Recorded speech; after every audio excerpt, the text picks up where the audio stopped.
Hey guys, Chris Coronato, Coronato Property Group. As we continue on with the meaningful marketing mission, I'm really excited. Obviously, March has really been our focus with the 2 Degrees Foundation, and I'm really excited to be joined by one of the founders here, Stacey Dinburg. Uh, the 2 Degrees Foundation has been near and dear to my heart, and frankly, their vision is wonderful for us. It's to provide every family in New Jersey a fighting chance against stillbirth. Some of their goals are to raise funds for stillbirth research, to support the implementation of the Autumn Joy Stillbirth Research and Dignity Act, and to increase stillbirth awareness and education, and frankly, so much more. Stacey, thank you so much for joining me. Thanks for having me, Chris. Yeah.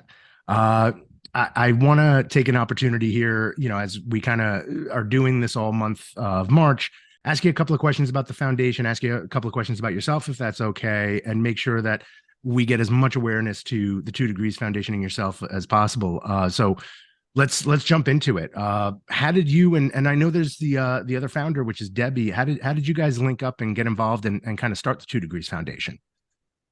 Sure. So in 2014, I unfortunately lost my first child, Ryan Ava, to stillbirth. It was a life-changing event, and it's really kind of impossible to describe the pain that goes along with losing a child. I threw myself into research to kind of look for answers. I felt really alone. And I just kind of delved into finding reasons why I had suffered this awful tragedy. Um, Not much came up. There wasn't much support. There wasn't much literature. There wasn't much research. But I did find a local New Jersey mom who had also suffered a stillbirth. And she had just had state legislation passed. So I connected with her quickly. I told her my story. She said, I want to work with you. Let's do something to make changes. So I said, let's do it. And the 2 Degrees Foundation was born And what year was that? in 2014. 2014. Now, what was the legislation also that she was bringing around and just passed? Yeah, sure. So the Autumn Joy Act is a Yep. New Jersey based act.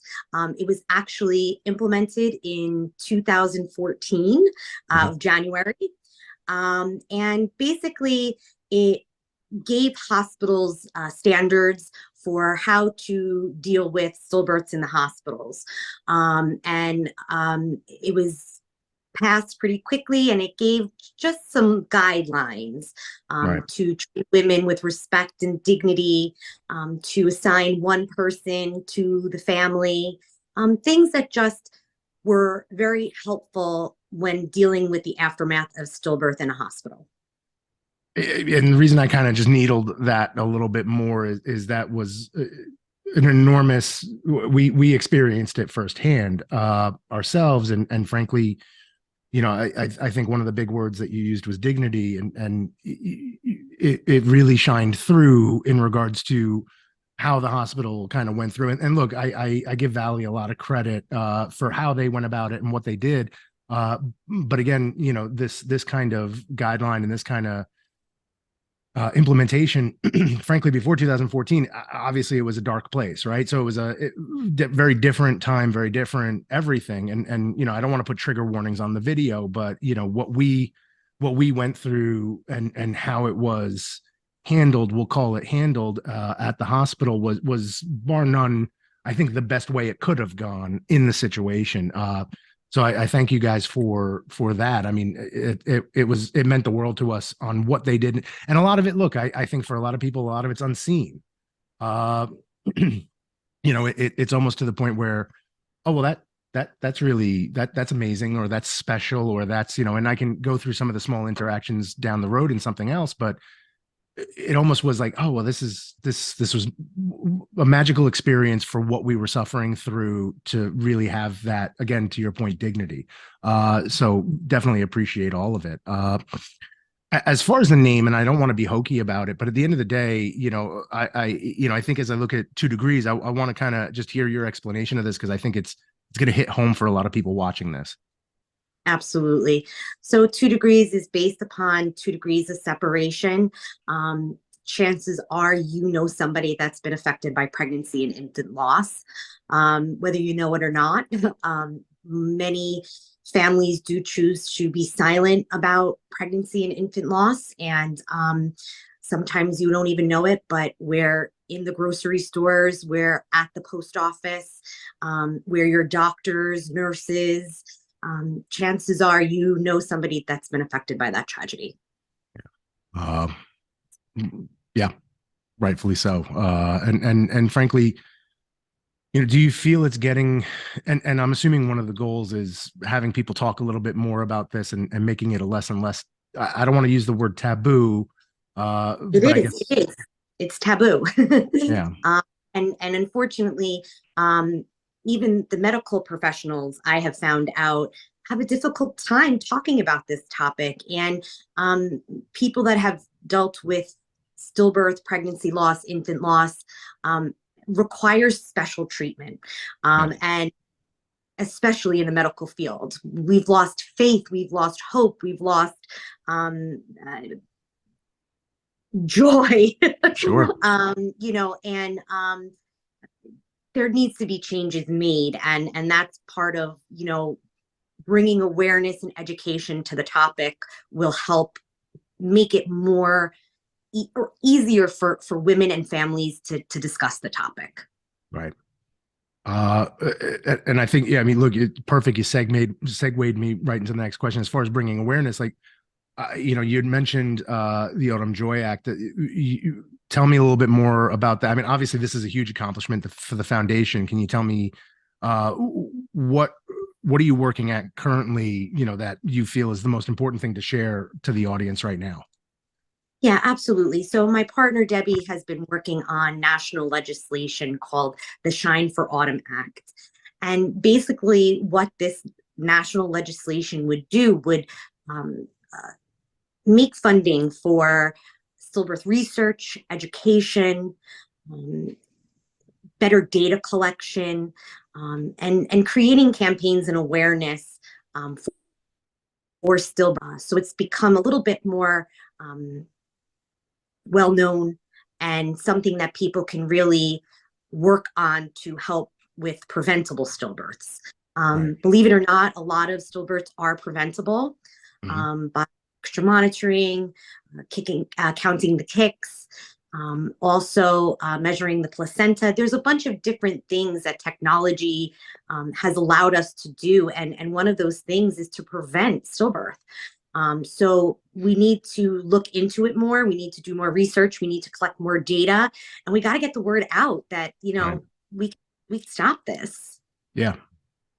And I found that very similarly. Obviously, I mean, with 2 Degrees Foundation, there was a lot in front of us very quickly in comparison to what you had experienced, and I'm, really sorry that you had to go through that of having even less, right? But even now, I mean, there seems to still be not enough, right? There's our doctors can say, well, we don't, it's not 100% sure what was, whatever it was, or how you wound up here, which is interesting. And I think you mentioned collecting data again. That was a big part for us, even in the hospital at the time, of saying, no, here, yeah, you get what you need. It's important that we pass this along.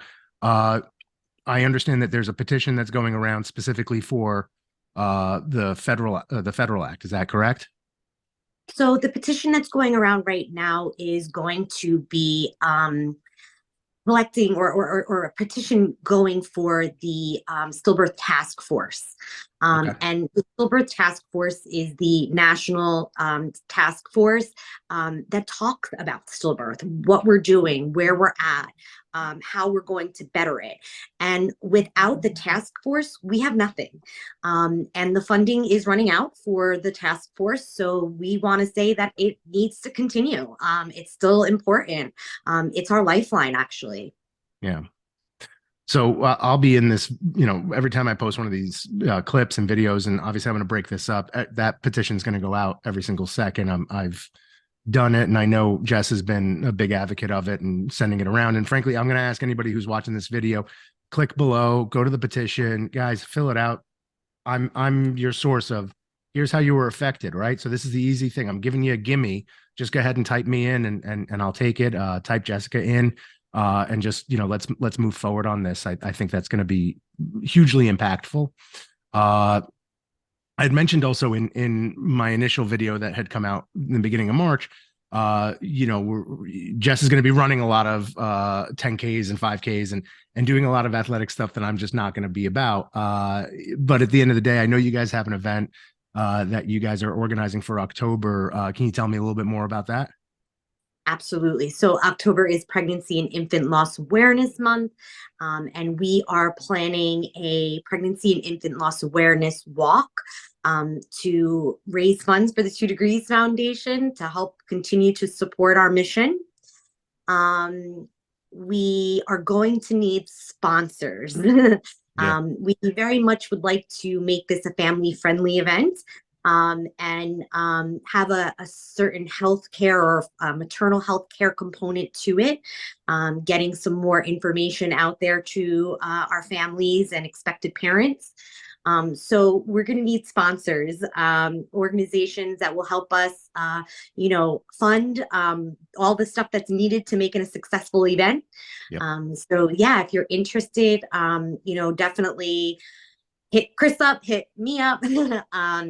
2 Degrees has a website. Yep. We're on Facebook, Instagram, Twitter. Sure. Not on TikTok yet, but I'm still trying to figure out TikTok. I'm a voyeur when it comes to TikTok, and I love being a voyeur. I love just watching stuff. As far as putting any content out there, it's not my bag. But I'm dual screening right now, and to everyone, it's the 2 number degrees.org. This will be in the link below as well. And again, you can go to contact, and there's going to be a submittal form to join a mailing list. There's going to be the Facebook, there's going to be YouTube, Pinterest, Instagram, Twitter. I mean, it's all going to be there. And below that, you even have a place that you can just put your information, and they'll reach out. And I'll tell you from personal experience, it's relatively very quickly that they are going to get back to you, especially if, there's something that you need. But, to Stacey's point, sponsors, obviously, you can commit Coronato Property Group to be the first sponsor. That if you guys have other sponsors, sorry, I'm going to claim the first sponsor spot. But understand that we're going to be there, guns ablazing with whatever we've got to do and whatever you need. And obviously that's going to come from a financial commitment, and then whatever presence, power, and volunteering work you need, that'll be our commitment for our March/October, right? So put us in. And I will do my best to drum up a few other businesses that I know with a lot of good friends. You know who you are if you're watching this, and you own your businesses, you own your companies, you own whatever it is, and you know me, and come on, guys. So we need whatever we can get, and ladies. So anything else that you feel they should know about 2 Degrees or yourself or anything before we kind of cut this off? I'm just honored to be able to talk about a not so wonderful situation and bring hope and light to people. I never thought that I would be in this position to be providing support to other families. It's something that just kind of happened, and I'm beyond blessed to have people like you, Chris, in our lives and a part of our village, like you've said so many times. It's so important to have a good group of people around you, and I am so thankful for that. So thank you. Doing our part, right? So Stacey, thank you so much for joining us. I really am excited about this, and everyone watching or whatever, Stacey's a phenomenal human being. So, reach out. She's happy to connect with you guys about just about anything regarding the 2 Degrees Foundation. Thank you very much all for joining us, and donate, do all that good stuff. Thanks, Chris. You got it.